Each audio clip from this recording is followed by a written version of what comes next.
नमस्कार, मी गणेश जाधव आणि आपण पाहत आहात एमसीएन न्यूज. छत्रपती संभाजीनगर महापालिकेची निवडणुकीची रणधुमाळी आता अंतिम टप्प्यात आली आहे. अनेक उमेदवारांनी निवडणुकीमध्ये निवडून यावं यासाठी आता प्रचाराला जोरदार सुरुवात केली आहे. माझा प्रभाग माझं व्हिजन हे घेऊन आता अनेक उमेदवार हे निवडणुकीच्या रिंगणात आहे. मात्र उमेदवारांचं व्हिजन काय आहे हे जाणून घेण्यासाठी आज आपल्यासोबत प्रभाग क्रमांक 7 मधून शिवसेना उद्धव बाळासाहेब ठाकरे गटाचे उमेदवार गौरव पुरंदरे हे आपल्यासोबत माझा प्रभाग माझं व्हिजन यावरती बोलण्यासाठी स्टुडिओमध्ये उपस्थित आहे. खरं तर सर, तुमचं खूप खूप स्वागत आहे.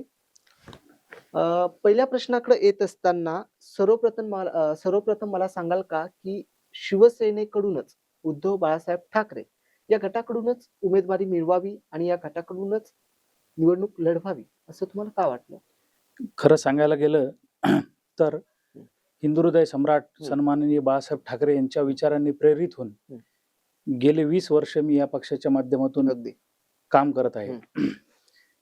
त्याच्यामुळं बाळासाहेबांची शिकवण होती की गद्दारांना गाडून टाका. आता या पक्षाच्या माध्यमातून जी गद्दारी झाली होती त्या गद्दारीला गाडण्यासाठी आणि आपल्या हृदयामध्ये बाळासाहेब ठाकरे असल्यामुळे आपण ह्या पक्षातूनच निवडणूक लढवायची त्यावर मी ठाम होतो. अच्छा, आपण बघितलं इतर जे पक्ष आहेत तिकिटाची धावपळ किंवा जे काही घडलं ते आपण बघितलं, तसं काही तुमच्या पक्षामध्ये बघायला मिळालं नाही. काय माहिती का, शेवटी एकनिष्ठ जो पक्ष आहे त्या पक्षामध्ये ह्या अशा बंडाळ्या फिंडाळ्या होण्याचं काही कारण नाहीये. कारण की आम्ही जवळपास 25 इच्छुक होतो आमच्या प्रभागातून आणि आम्ही सर्व पहिल्या दिवसापासून सगळ्यांचे आम्ही इच्छुकांचे फोटो टाकून आम्ही प्रचार करत होतो सोबत. आणि त्याच्यानंतर ज्यांना तिकीट भेटलं आम्ही प्रत्येक जण एकमेकांमध्ये बोलत असताना हे सांगायचो की बाबा ज्याला तिकीट भेटेल आम्ही त्याच्या मागे ठामपणे उभं राहून त्याला निवडून आणू. आपण म्हणता माझा प्रभाग माझं व्हिजन, नेमकं व्हिजन काय आहे तुमचं प्रभाग 7 साठी? प्रभाग 7 साठी व्हिजन असं आहे सर, मी तुम्हाला सांगतो, गेले 10 वर्ष झाले निवडणुका झालेल्या नाहीयेत. सत्ताधाऱ्यांनी होऊ दिले नाही, काय त्याचं कारण मला माहित नाही. त्यामुळं लोक एवढे त्रस्त झालेले आहेत, रस्त्याचे एवढे मोठे प्रॉब्लेम आहेत आतमध्ये. तुम्हाला काय सांगू, तुम्हाला येतील इथे सांगतील लोक की आम्ही अमुक आमदाराच्या माध्यमातून तमुक खासदाराच्या माध्यमातून रस्ते केले वगैरे वगैरे. जे प्रदर्शनीय रस्ते असतील ते केले असतील नसतील तो भाग वेगळा झाला. तुम्ही माझ्या मते एमसीएनच्या माध्यमातून पूर्ण प्रभागात फिरले, तुम्ही एकदा गल्ल्या बोळ्यांमध्ये जाऊन बघा, लोक रडतायत अक्षरशः. घरातून बाहेर पडताना दोनदा मी पाहिलं आमच्या ह्याच्या मागे त्या पाण्याच्या लाईनचं काम चालू आहे. पाण्याच्या लाईनच्या कामाचे अर्धवट कामं त्यांनी करून ठेवलेले आहेत. कसलं टेंडरिंग कुणाला दिले काय केलंय माहित नाही मला. दुसरी गोष्ट, ड्रेनेज लाईन. आम्ही ड्रेनेज लाईनच्या माध्यमातून आमचे 4 उमेदवार जे आहेत, आमचा जनसंपर्क खूप जबरदस्त आहे. आम्ही लोकांमध्ये कुणाची मौत असो, कुणाला लग्नात असो, आम्ही सगळ्यांच्या सुखात दुःखात सगळ्यात जातो. आणि प्रॉब्लेम काय माहिती का, आम्ही जेव्हा लोकांच्या घरी जातोय तेव्हा अनेक प्रश्न आहेत. पाण्याचा तर 100% प्रश्न हा प्रत्येक म्हणजे संभाजीनगरचाच प्रश्न होऊन बसलेला आहे. ड्रेनेज लाईनचा एवढा वाईट प्रश्न आहे, तुम्हाला सांगतो, प्यायच्या पाण्यामध्ये ड्रेनेजचं पाणी शिरतंय, पाणी दूषित येतंय. कित्येक लोकांना मी सांगतो, आमच्या इथला जो उत्तम मिठाई भांडार आहे त्याच्या मागची जी गल्ली आहे पूर्ण, तिथल्या जवळपास 15 ते 20% लोकांना कावीळ झालाय घरामध्ये, ह्या दूषित पाण्यामुळे झालेला आहे. म्हणजे ही इतकी वाईट परिस्थिती आहे. तेच आपल्याला सुधारायचे, चांगले आतले रस्ते करायचे. मेन माझा प्रभाग जो आहे तो चौक टीव्ही सेंटरचा जो आहे त्या चौकात हे आहे. चौक असल्यामुळे फार मोठी तिथे रेलचेल असती. त्या माध्यमातून तिथले जे रस्ते आहेत, तिथले जे काही ड्रेनेज लाईनची व्यवस्था आहे, पाण्याची जी व्यवस्था आहे, याचं विजन आहे. अनेक असे खूप सारे विजन आहेत. इथं बोलायला बसलो तर आपल्याला इंटरव्ह्यूला वेळ कमी पडेल. खरं तर प्रत्येक निवडणुकीत आपण ऐकत असतो स्वच्छता, पाणी, लाईट या मूलभूत सुविधा.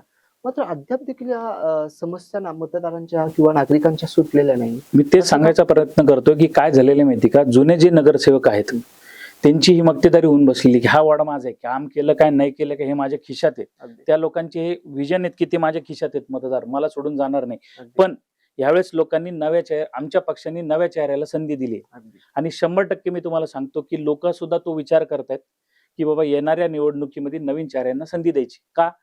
कारण की जुन्यांची मक्तेदारी संपून नवीन चेहऱ्यांना जर संधी दिली तर ते चांगल्या पद्धतीने काम करतील.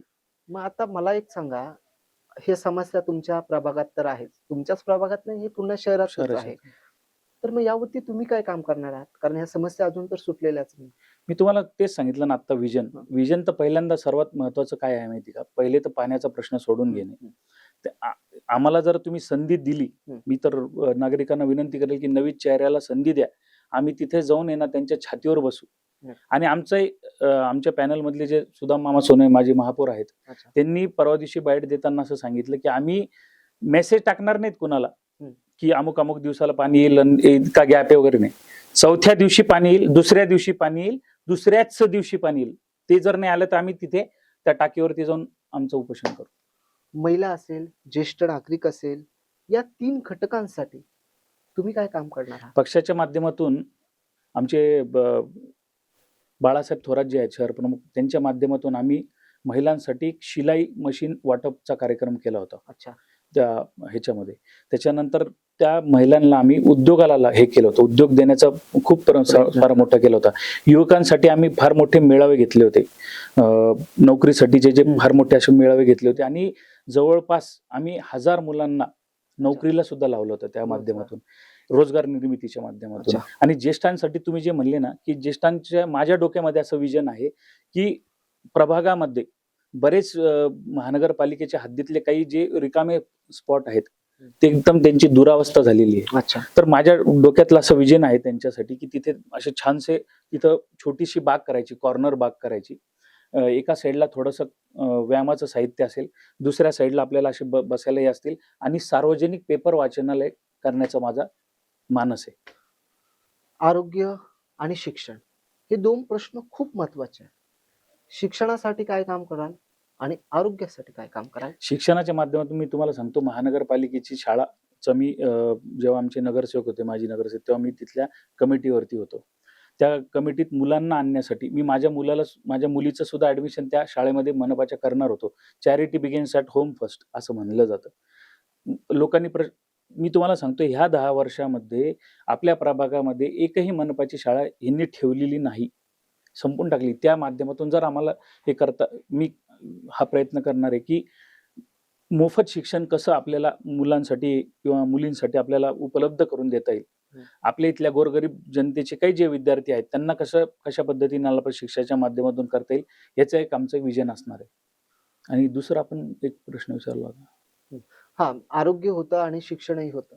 मी तुम्हाला आरोग्याच्या बाबतीत असं बोललोच ना, की पाण्याची लाईन, ड्रेनेज लाईन त्याचं कसलंही नियोजन नसल्यामुळं दूषित पाण्यामुळे कावीळ झाले. 15 ते 20% आमच्या त्या प्रभागामधल्या स्वामी विवेकानंद वार्डमध्ये लोकांना कावीळ झालेले. हं, हं. तर त्या माध्यमातून सर्वात पहिल्यांदा तर आपल्याला त्या लाईनीचं मॅनेजमेंट करणं, की ड्रेनेज लाईन जर समोर असेल, तर पाण्याची लाईन त्याच्या विरुद्ध असली पाहिजे. हं. ह्याच्यासाठीचा जो काही पाठपुरावा असेल तो आम्ही करणार आहे. अच्छा. आरोग्याच्या माध्यमातून महानगरपालिकेचे काही दवाखाने आहेत. हं, हं. तिथे कशी काय कामे चालतात, तिथे हं. लोकांना त्यांच्या आरोग्याच्या माध्यमातून काय करता येईल ते करू. त्याच्यानंतर आम्ही रक्तदान शिबिर सन्माननीय हिंदुहृदय सम्राट बाळासाहेब ठाकरेंच्या वाढदिवसानिमित्त आम्ही फार मोठ्या प्रमाणात रक्तदान शिबिर तर घेतच असतो. त्याच्यानंतर आमची डॉक्टरांची टीम आहे. ती महिन्याच्या महिन्याला आम्ही फ्री चेकअपचा कॅम्प आम्ही आमच्या प्रभागात दर महिन्याला जर समजा मला जर निवडून दिलं, हं. तर माझ्या डोक्यामध्ये हा विजन आहे, की मोफत त्यांना आरोग्य सेवा मिळाली पाहिजे. अच्छा. आता तुम्ही गेल्या 5 ते 6 दिवसापासून प्रभागामध्ये फिरताय, मतदारांना भेटताय, डोर टू डोर व्हिजिट करताय. काय अनुभव येतोय? मतदारांच्या काय समस्या जाणवताय? आणि काय समस्या तर प्रतिसाद? तुम्हाला मी सांगितल्या त्या कॉमन आहेत. अच्छा. म्हणजे महानगरपालिका 40-50 वर्षापासून आहे, पण अजूनही त्याच्यावरतीच आपलं हे चाललेलं आहे. पूर्वीच्या ह्यांनी केलेत रस्ते वगैरे, पण आता काय झालेलं आहे जरा प्रभागामधले सुद्धा आता काय झालेलं आहे, की घरं मोठे होत चाललेले आहेत. लोकांची संख्या वाढत चाललेली आहे आणि जुन्या ड्रेनेज लाईन ज्या आहेत किंवा पाण्याची जी व्यवस्था आहे ती वरपर्यंत जात नाही. संख्या वाढली की सगळंच ऑटोमॅटिक वाढतं. त्याच्यामुळे ते एक विजन आमच्या समोर आहे. आणि दुसरा आता तुमच्या प्रभागाकडे जर बघितलं, प्रभाग क्रमांक 7 हा खूप वर्दळीचा भाग आहे. यामध्ये मग सिडको-हडकोचे घरं आले किंवा टीव्ही सेंटर सारखा एरिया आला. तिथे अनेक बाहेरगावाहून आलेले विद्यार्थी असतात. तर खूप जास्त एक पार्किंग, ट्रॅफिक या सगळ्या गोष्टींचा खूप प्रॉब्लेम आहे तिथे. त्यासाठी काही असा प्लॅन केलेला आहे का? मी तुम्हाला तेच म्हणलं, जसं आपण ज्येष्ठांच्या बाबतीत तुम्हाला बोललो, की रिकाम्या जागा आहेत. तिथे आपल्याला त्यांच्यासाठी करायच्या. अशा काही मंडपाच्या रिकाम्या जागा आहेत. की तिथे आपल्याला पार्किंगची व्यवस्था करता येईल, त्याच्यासाठीचा जो पाठपुरावा आहे तोही प्लॅन आमच्याकडे तयार आहे, की बऱ्याचशा अशा रिकाम्या जागा आहेत तिथे आपण ते पार्किंग चालू करून मनपालाही त्या माध्यमातून व्यवस्था होऊ शकते. तर ते केलं तरी त्याच्याही पाठपुरावा आम्ही करू. नक्कीच आता सध्या तुम्ही मतदारसंघामध्ये फिरत आहात. तर बरेच आता मतदार किंवा नागरिक म्हणतात, की निवडणूक आली, की उमेदवार हे भेटायला येतात किंवा गल्लोगल्ली आम्हाला बघायला मिळतात. पण एकदा निवडणूक झाली किंवा निवडून आला नगरसेवक, की त्यानंतर 5 वर्ष पुढील चेहराही दाखवत नाही. तर मग यावरती तुम्ही काय करणार आहे किंवा मी कसा संपर्क ठेवाल? मी तुम्हाला तेच सांगतोय सर. मी गेली 20 वर्ष ह्या उद्धव बाळासाहेब ठाकरे म्हणजे मूळ शिवसेना आमची. मूळ. आमचा काही गट नाही, आमचा पक्ष आहे. संघटना आहे. मुळात आम्ही संघटनेचे लोक आहोत. संघटनेचा माणूस म्हणल्यानंतर आम्ही शिवसैनिक आहोत. सैनिक आहेत आम्ही. त्याच्यामुळे आम्ही 24 तास जनतेमध्ये. आता निवडणूक आली म्हणून आम्ही चाललोय. तुम्ही बघा, तुम्ही प्रत्येक घरात तुम्ही जरी फिरले तुम्हाला लक्षात येईल आमचं नाव जरी घेतलं, तर आम्ही 24 तास जनतेमध्ये. मी तुम्हाला सुरुवातीला सांगितलं, कुणाचं लग्न असू द्या, कुणाच्या घरी वाईट होऊ नये, पण वाईट गोष्ट घडली, आम्ही सर्वात पहिले असतो. अच्छा. त्याच्यामुळे आम्हाला ती समस्या नाहीये, की आमच्याविषयी लोक असं बोलू शकत नाही, की हा पहिल्यांदा दिसला. आता निवडणूक आली म्हणून आला. आम्ही 24 तास जनतेमध्ये. आमचं ब्रीदवाक्यच आहे, 80% समाजकारण, 20% राजकारण. आता जे चालू आहे ते 20% राजकारणाच्या माध्यमातून इलेक्शन आले म्हणून. 80% समाजकारण. आमच्या घरी लोक येतात, समस्या असतात, पाण्याचे प्रश्न असतात, ड्रेनेजचे प्रश्न असतात, त्यांच्या मुलांच्या ऍडमिशनचे प्रश्न, 100 गोष्टींमध्ये आम्ही त्यांच्या सोबत आहे.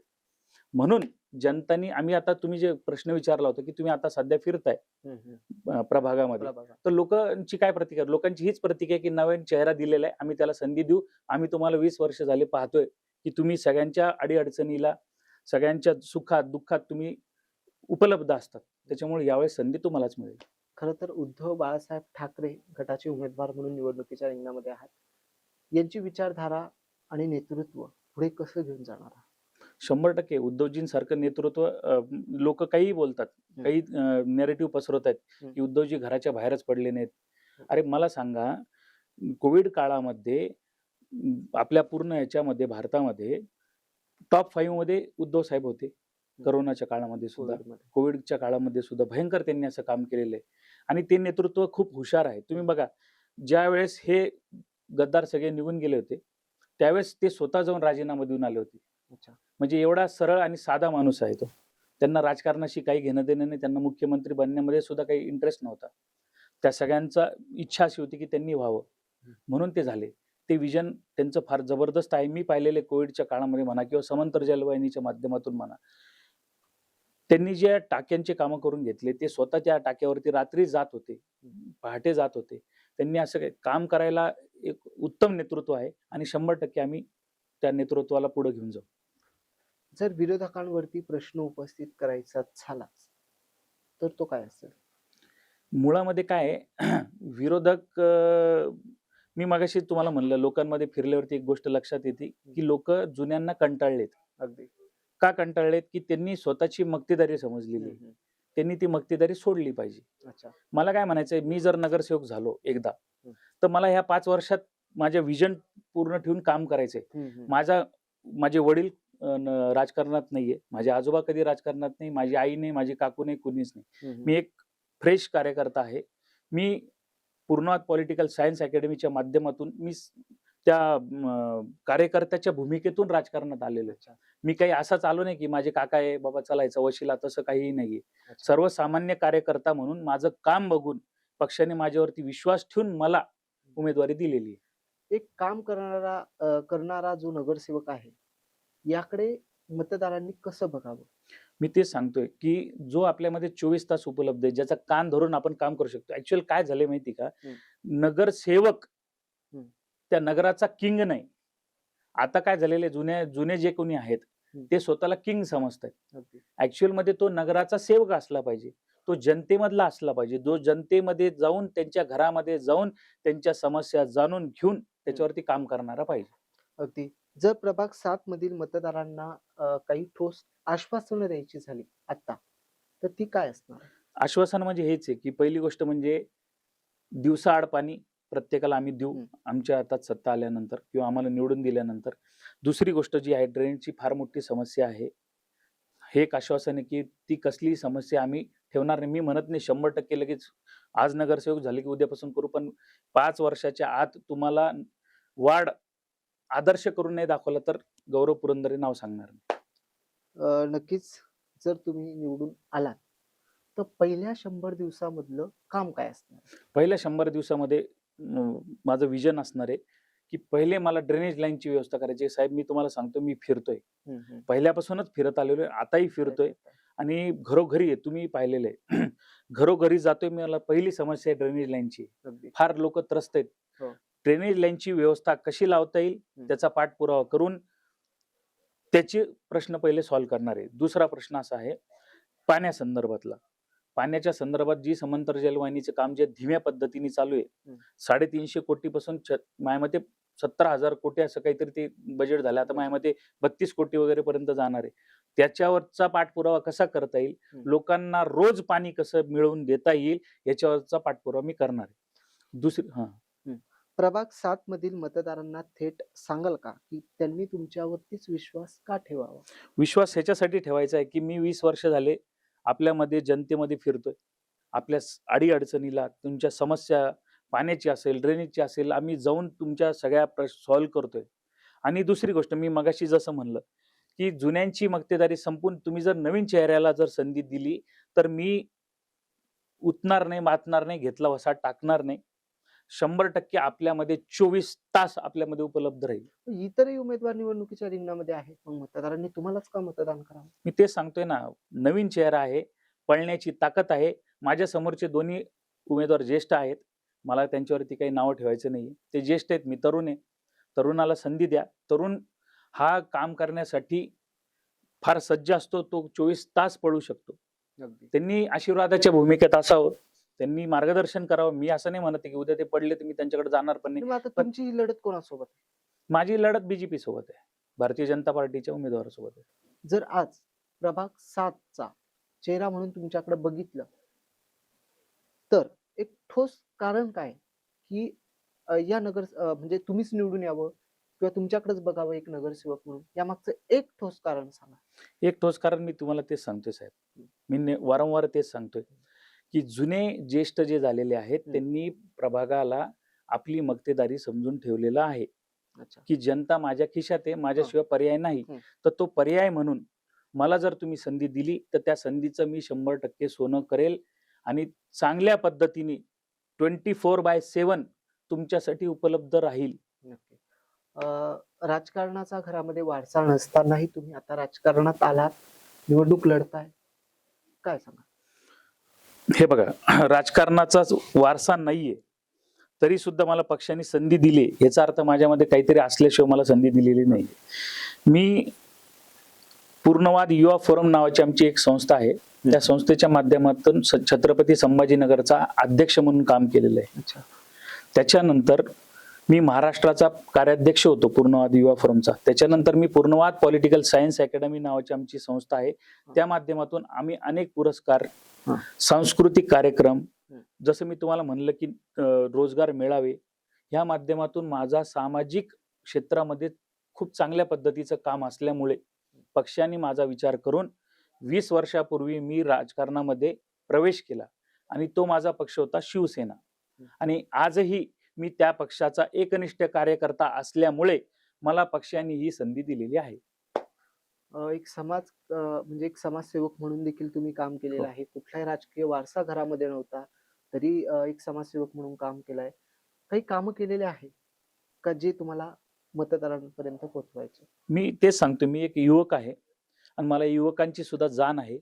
त्याच्यानंतर आमच्या याच्यामध्ये मी ज्येष्ठांच्या सोबतही माझी मैत्री आहे. तुम्ही जर वार्डामध्ये प्रभागामध्ये जर फिरले ना, तुम्हाला लक्षात येईल की माझे मित्र ज्येष्ठ सुद्धा आहेत. मित्र ज्याला म्हणतात वडिलांसारखं नातं असतं ना, वडील आपल्या खांद्यावर हात टाकतात पण मुलांनी टाकायचं नसतो, त्या पद्धतीची आमची मैत्री आहे. महिलांमध्ये जर तुम्ही पाहिलं असेल तर मी किचन कॅबिनेट आहे, त्यांच्याशी माझा खूप सुंदर असा संपर्क आहे. माझ्या भगिनी झाल्या, माता झाल्या, मी घरी कमी जेवतो आणि त्यांच्या घरी जास्ती जेवण करतो. मी घरात गेले की पहिले किचन मध्ये मला ते बोलवतात, इतका विश्वास त्यांचा माझ्यावरती आहे. नक्कीच, अगदी खरंच आहे. मला जाता जाता एक प्रश्न आहे की तुमच्या प्रभागातल्या मतदारांना आमच्या माध्यमातून एक काय संदेश द्या? लोकशाहीला बळकटी देण्यासाठी 15 तारखेला भरगच्च मतांनी मतदान करा व मी गौरव दीपक पुरंदरे, उद्धव बाळासाहेब ठाकरे प्रभाग क्रमांक 7 मधनं उभा आहे. एक आपला युवा चेहरा म्हणून, अनुभवी चेहरा म्हणून तुम्ही मला भरघोस मतांनी विजयी करा अशी विनंती करतो. नक्कीच तुम्ही मांडलेलं व्हिजन आता हे प्रत्यक्षात प्रभाग क्रमांक 7 मधल्या मतदारांपर्यंत कसं पोहोचतं आणि कसं हे व्हिजन प्रत्यक्षात उतरतं हे प्रभाग 7 मधील मतदारांना बघणं महत्वाचं ठरणार आहे. आमच्या स्टुडिओमध्ये आलात, आमच्यासोबत तुमचं व्हिजन शेअर केलं त्याबद्दल पुन्हा एकदा तुमच्या तुमचे खूप खूप आभार. जय महाराष्ट्र. पुन्हा भेटूया माझा प्रभाग माझं व्हिजन यासोबत पुढील भागात. तोपर्यंत नमस्कार.